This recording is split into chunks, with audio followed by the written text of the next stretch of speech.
Welcome back, game design students. In this video, we're going to finish this health blueprint component project by adding our health bar, adding some logic to it, and then testing it out. So let's get started. So open your content drawer and find your UI widget blueprint that we already created when we did the score blueprint component. Mine is in UI lesson. I'm going to open it up, and this should look familiar. Let's zoom in on this a little bit, and we're going to add some more components. First thing we're going to add is a horizontal box, another one,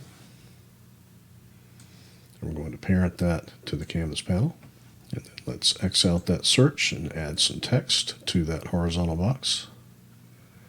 And then let's add a progress bar also to that horizontal box. And then select that horizontal box and move it so that it's down below your score. Let's change this first text block and name it health text.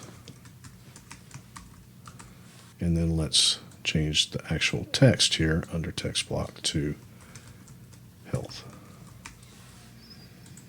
And I'm going to change the score to the same thing that it was.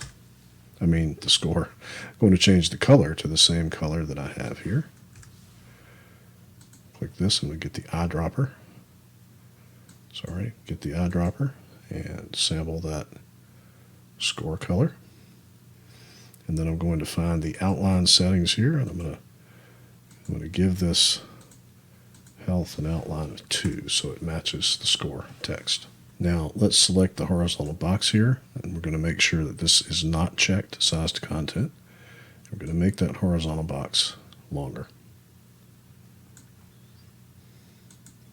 And let's select the health text again and add a colon and a space there.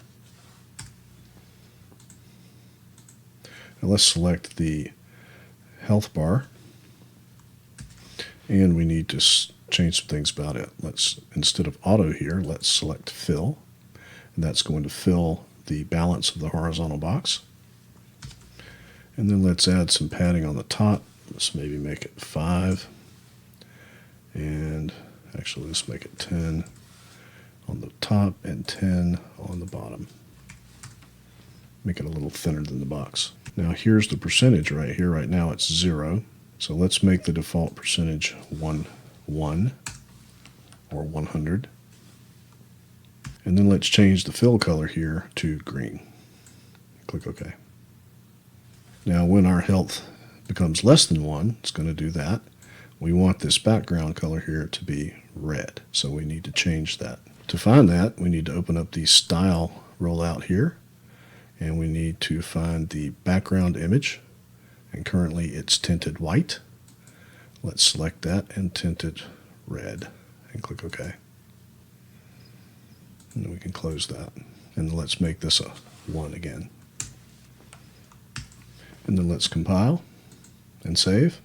And since we already spawned this thing on our third-person character in this logic up here at the top, remember when we did that with the score, we've already spawned this HUD in there, so we don't need to add anything to make it visible.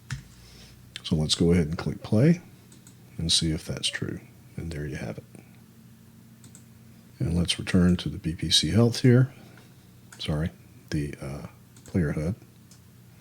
And we need to bind this progress bar to our health variable. So come over here and find the progress or the percent right here, and click bind, create binding. So that should take us here. Before we do anything further, let's go back to the designer and select our health bar and make sure that the progress bar here is checked is variable. And that should make it visible right here. Now let's create some space here between these two nodes. And let's drag off of here and cast to the third person character.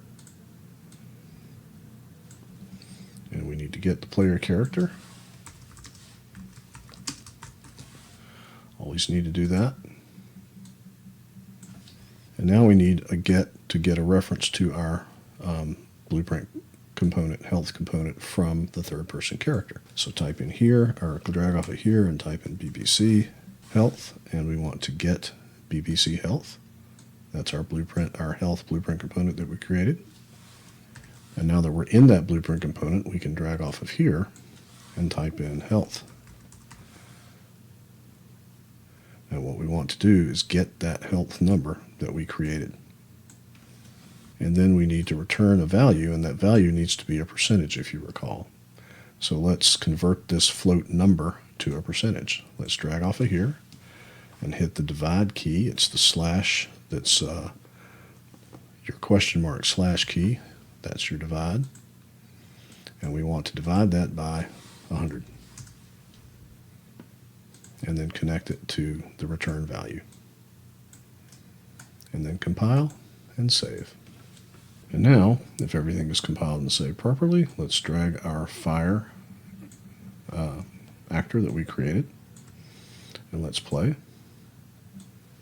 and walk into the fire, and our health should begin to deplete. And once it's 0, we should die. So I have put both of these fire things in here. One of them is the one I created earlier, and this is the newest one that we just created in the tutorial. So let's test both of them.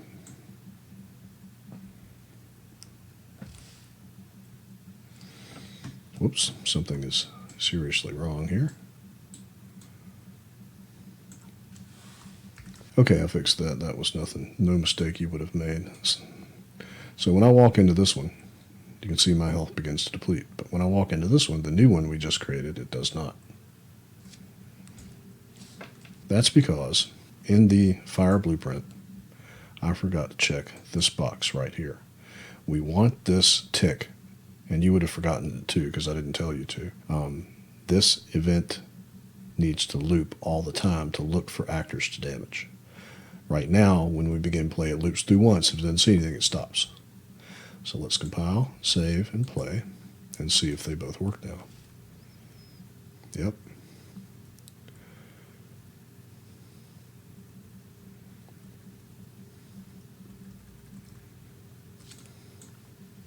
Okay, one more mistake. When we go to this one, it works. But when we go to this one, it still doesn't work. So we did check this box. But one thing I forgot to do, and I forgot to tell you to do, is to give this base damage some value. Now you can give that value to it in the viewport, in the details panel, right here. So let's give it some base damage value and try again. This one works, and this one works now. And we die. So just a couple of oversight things on my part. You have to give your fire some base damage value, and you have to check this looping box here in the set timer by event. Okay, sorry for those mistakes, but that's what happens sometimes when we put these things together. I hope you enjoyed this tutorial, and I will see you in the next one.